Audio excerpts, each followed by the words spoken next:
please join me in welcoming Lottie Bevan.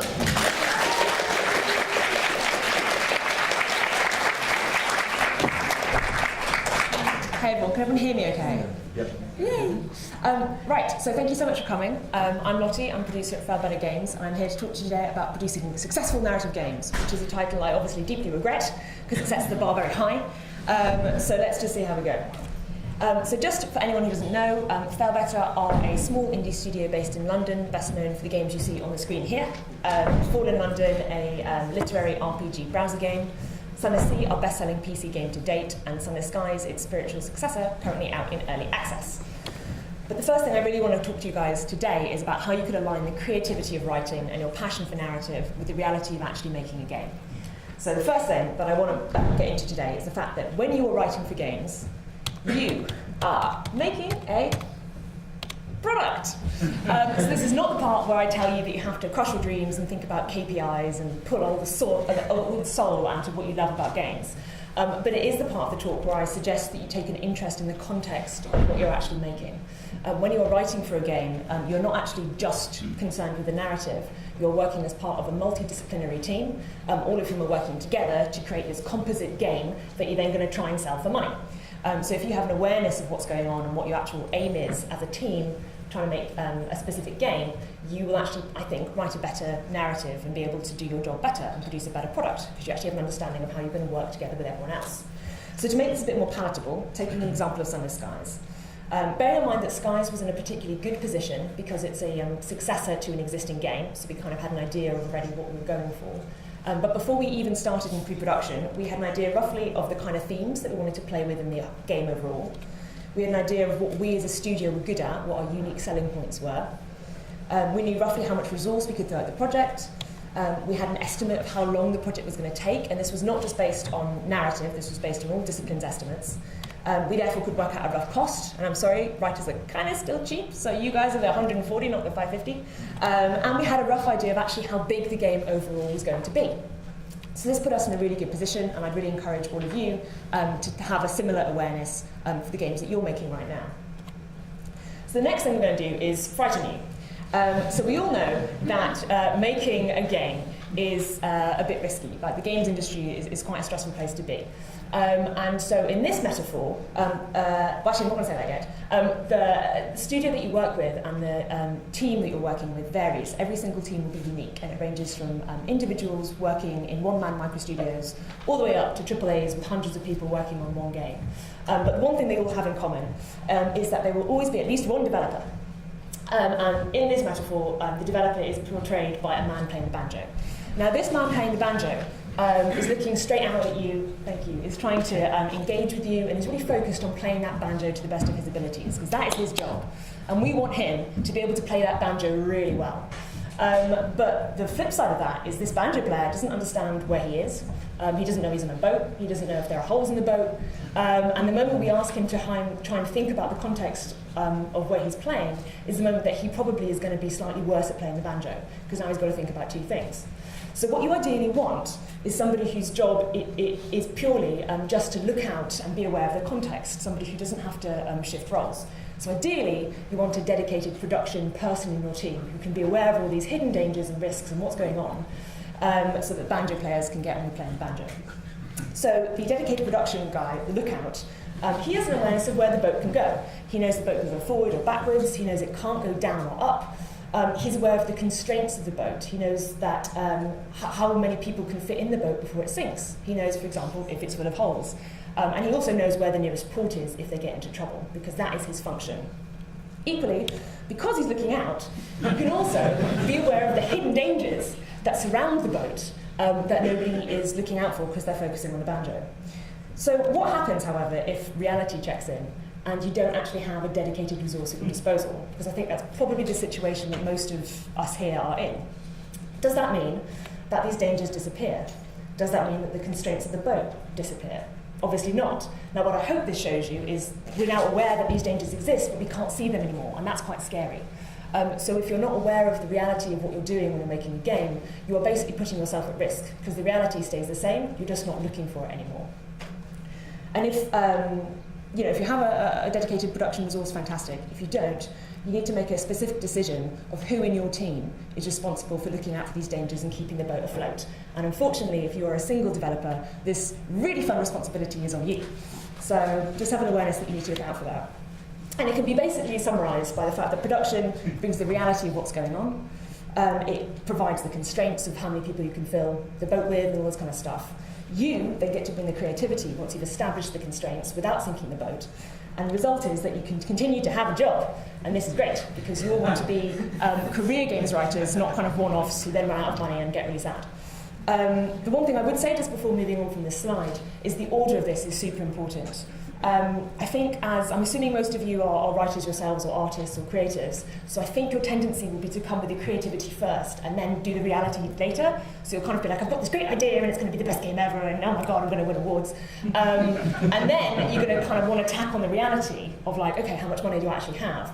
And if you do that, you're going to have quite a negative relationship with production, because your amazing idea is going to come in and production's going to go, nope, haven't got the money, haven't got the time, haven't got the resource, and you're going to have to squish your baby into the reality of what you can actually realistically achieve. And that's not good for you, it's not good for the baby, it's not good for the personal experience, for production either. So if you can possibly work out your constraints first and then work within that and spread your creative wings within your limitations, it will be a better experience for everyone, including the game. So, okay, now I'm going to get into, you're now aware of the dangers and you're all afraid. I'm going to go into some of the specifics of the kind of production stuff I think you should be thinking about as creators, as writers. And the first one is I'm just going to take you briefly through the three main phases of game dev. So the first one is also known as the look around the enterprise phase, or pre-production. And this is when you're meant to ask as many questions as you possibly can. So for example, if I set out to make something like a VR narrative game based on Animal Farm, pre-production would be the time where I would think about, can I actually make this game? Do I have the skills to develop for VR? Is VR the right platform for my game? Do I have the legal rights to do this? Because you want to answer all these questions before you get into production, where the going gets tough and you want to take as much off production's plate as possible. Because the next phase is production. It is an iterative process of going through the list of stuff that you need to do to get from not having a game to having a game. And this is naturally broken up into some pretty major milestones, things like alpha, beta, early access, launch. And I would encourage you as creators to set your own creative milestones within this. So things like, I want to have 3 chapters done by Christmas, or by the end of the month, I want to get X, Y, and Z complete, or even by the end of the week. Because if you do that, you will feel good about yourselves, because you'll constantly be sort of saying, I've done that, I'm doing really well. But you will also have an idea of where the project is overall from your point of view, within the kind of aegis of actual production. And finally, we have post-launch, which is increasingly important, I think, as the industry moves... Don't do it, Picard! Increasingly important as the industry moves towards more episodic narrative and subscription models and games as a service. So I'm not going to talk much about this, but I would just say be aware of this as an actual phase. Take the lessons you can take as creators in terms of what you've managed to achieve and what people said about it and learn from it. And then step back, because no one likes the comments.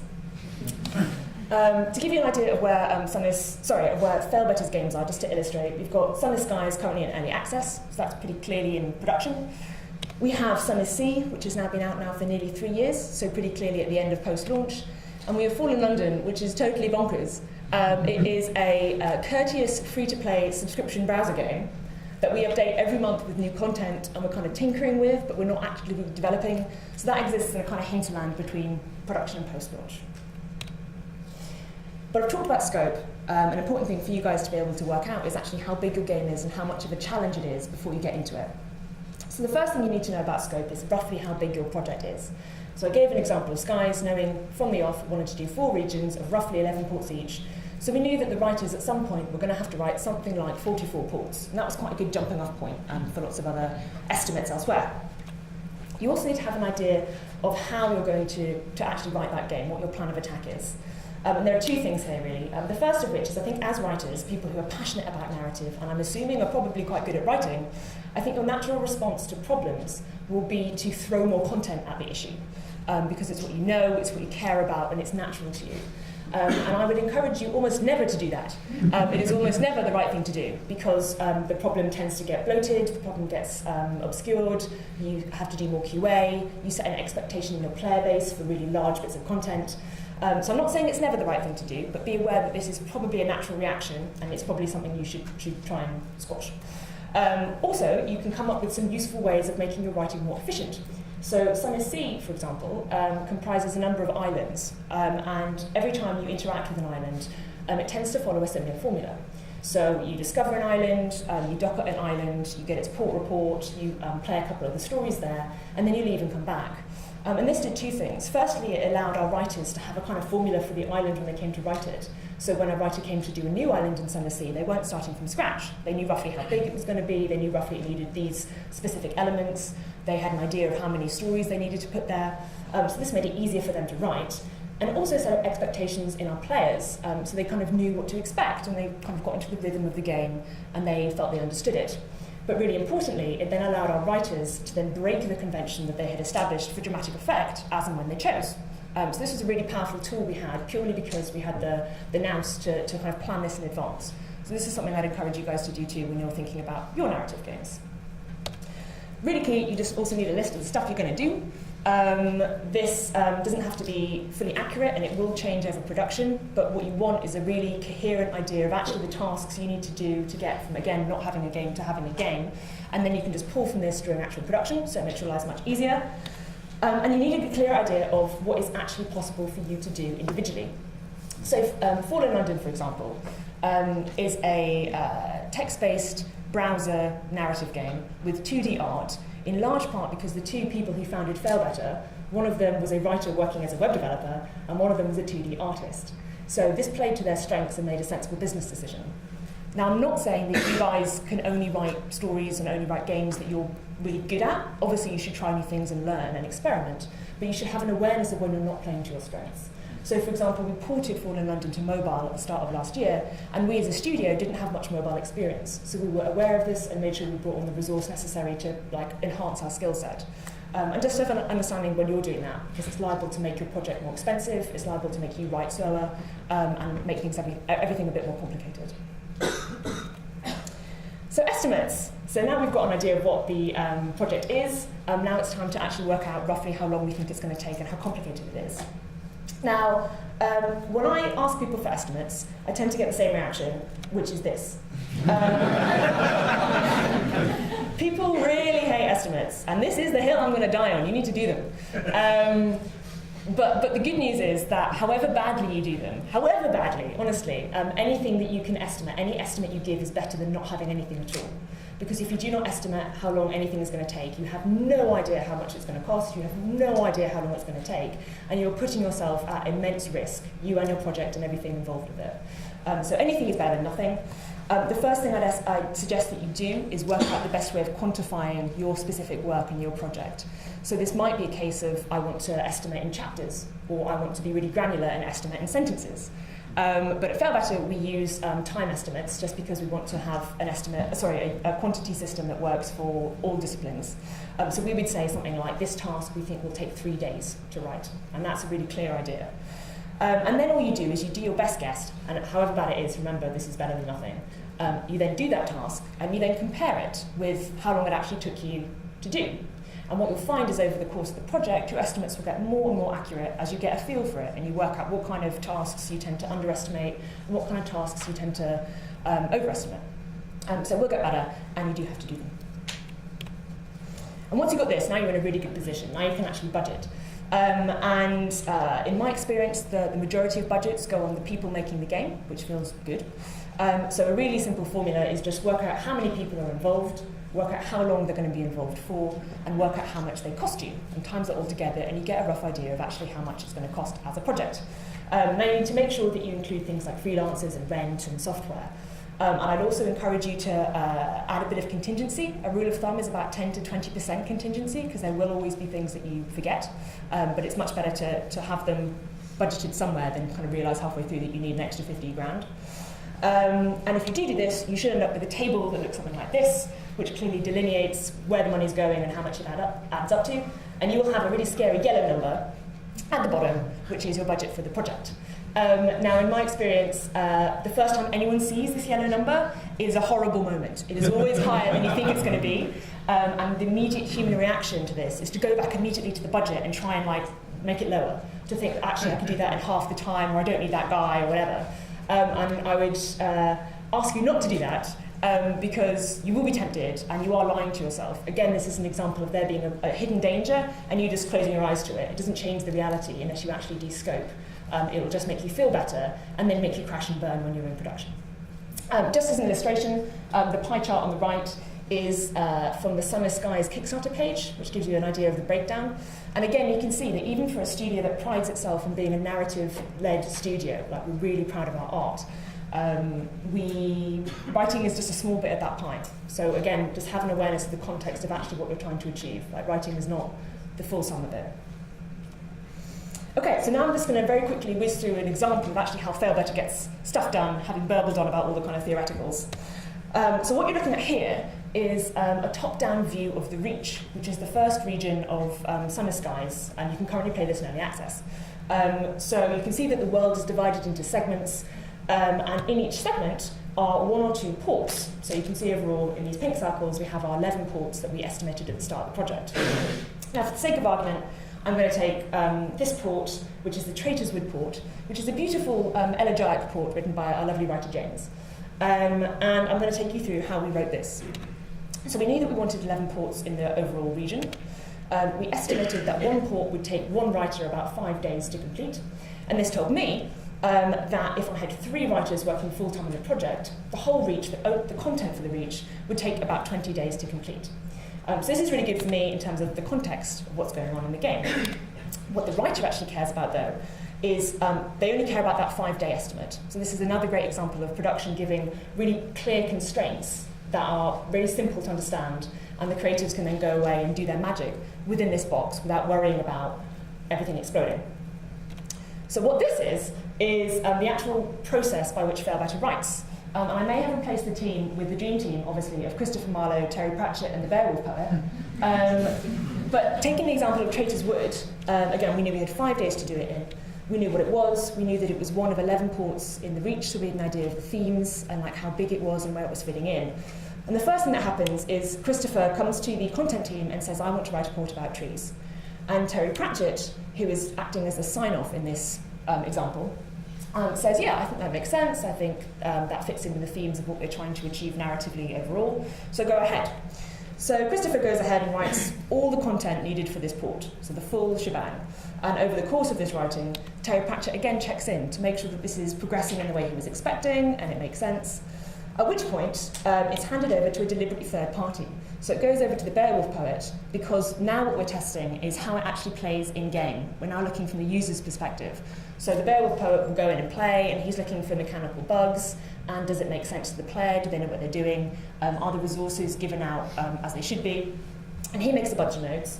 And again, Terry comes back in just for a final overview, and he says, yep, thematically this is exactly what I was expecting. You made a couple typos. Why don't you change this prose to be a bit more sparkly? And both those notes go back to Christopher, who then makes his final edits, and the port is complete. So when I say complete is a note, completion is a binary state. If somebody says that something is done but, it is not done. The reason for this is when I talk about something being done or complete, what I mean is, do I ever have to think about it again? Because you've got that big list of stuff you need to get done, so you want to get as much of that off your plate properly as you can, so you can worry about the rest of the stuff properly and you can focus on it. So do remember that if you ever have to think about it again, it's not done. So just be aware of that. This process is also a great example of tracking. Like I said earlier in the talk, you need to have an idea of where your stuff is. So, for example, if I said to Christopher Marlowe, where is Traitor's Wood, and he said it's in the mech QA, that would immediately tell me lots of things. He would say that, it had been pitched and signed off, it had been written and signed off, and it would give me an idea of how much longer he was going to need before it was fully complete. So again, really positive. And finally, just an awareness that things will go wrong. This process, I think, makes it look a bit like it's super easy, and we all know that it's not. But just know that you should never, ever, ever have to crunch. If there are problems, you just need to talk about it, you need to work out solutions, but there are always solutions. And if you ever crunch, it is a failure of everything that we stand for, so never do it. Right, so I'm running out of time. So just some top tips to recap what I was saying. The first of which is remember that creativity and reality are best friends, and they will make you and your product better. Be aware of the constraints and dangers of what you're doing, because it is risky, and you can avoid the risks and dangers if you're aware of them. Have an understanding of the context of what you're trying to do. Remember that narrative is what you love most in the world, but it is not the sum total of the game that you're making. And just have an awareness that you will always want to throw more content at the problem, and that is not what you should be doing. You should be writing smart, not lots. And that's it from me. Thank you very much.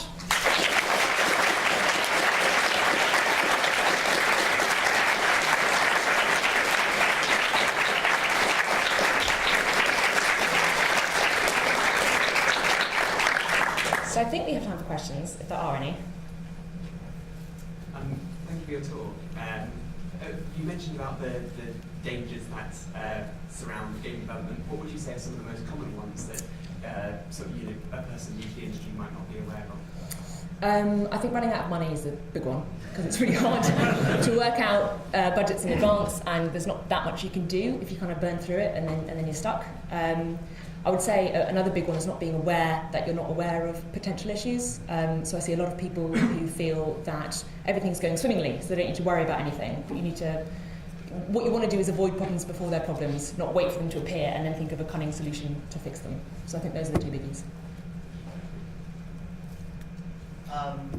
You mentioned one of the dangers of when you encounter a problem, it's very tempting to throw more content at it, and that you shouldn't do that. Yes. I was wondering if you could think of any specific examples of encountering that and how you solved it.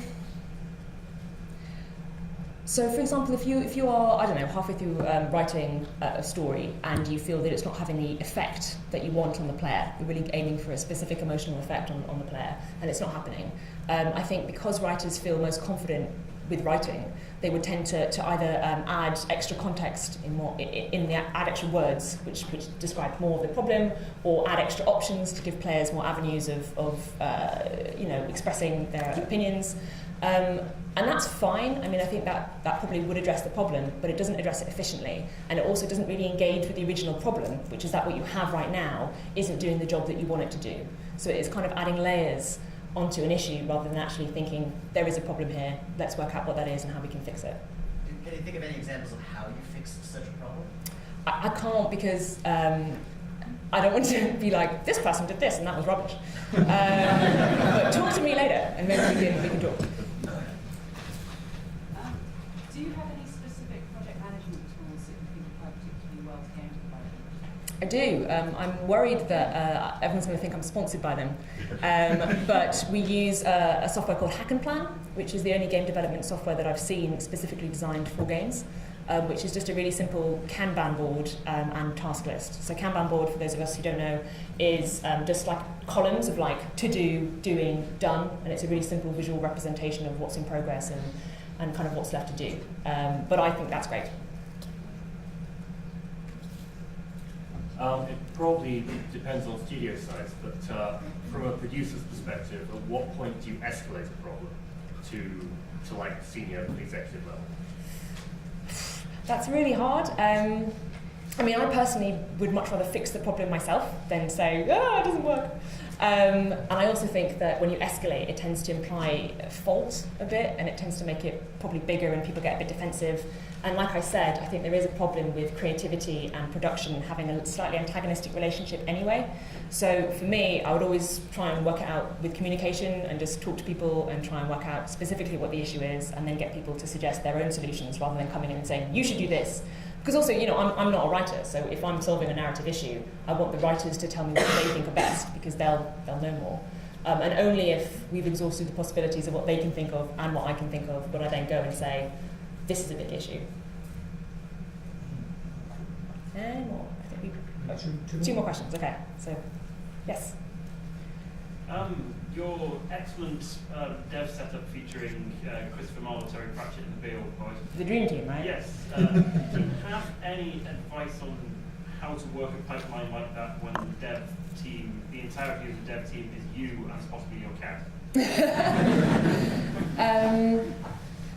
Do you have any other person engaging with your work at all? Do you have an editor? Do you have a friend that looks at it occasionally, or is it very much just you? Only if I bribe them with Then I think that the key thing for you is to make sure that you have really clear distinction between different phases. Because if you're having to put on lots of different hats, you never want to have multiple hats on at once, or look like an idiot. I think just making sure that there are really, really clear phases of exactly what the process is before you move on is probably the best bet, but that is a tricky one. And one more question, if we have any. Yes?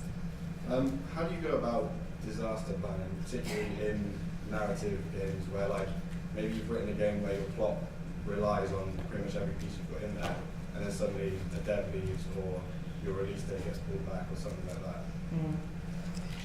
Okay, well, the best practice would be to, before you get into writing it, you'd come up with like a risk document, which would say, here are the things that I think are likely to happen, here are the things that I think are unlikely to happen, but would be very severe if they do. And the idea is that you think about what you would do in these situations before you're in the situation, so when everything goes wrong, you don't have to suddenly be like, oh my god, everything's on fire, how do I fix it? You can go, oh, well, I wrote this in chapter B of my risk document, so I can go there and my sensible self told me what to do. Obviously, in reality, that rarely happens, but I think just having an awareness that everything is surmountable, even if a dev leaves and suddenly your entire plan has to change. I mean, you planned out this game in the first place, you thought of all the interlinking bits. You can figure a solution out. So I think, again, just stepping back and knowing that there is a solution that isn't just, we have to crunch loads. So I'm afraid it's not particularly useful for specific examples, but I think you just have to basically take it as it comes and know that you can fix it. Anyway, I think I'm out of time, so thank you so much.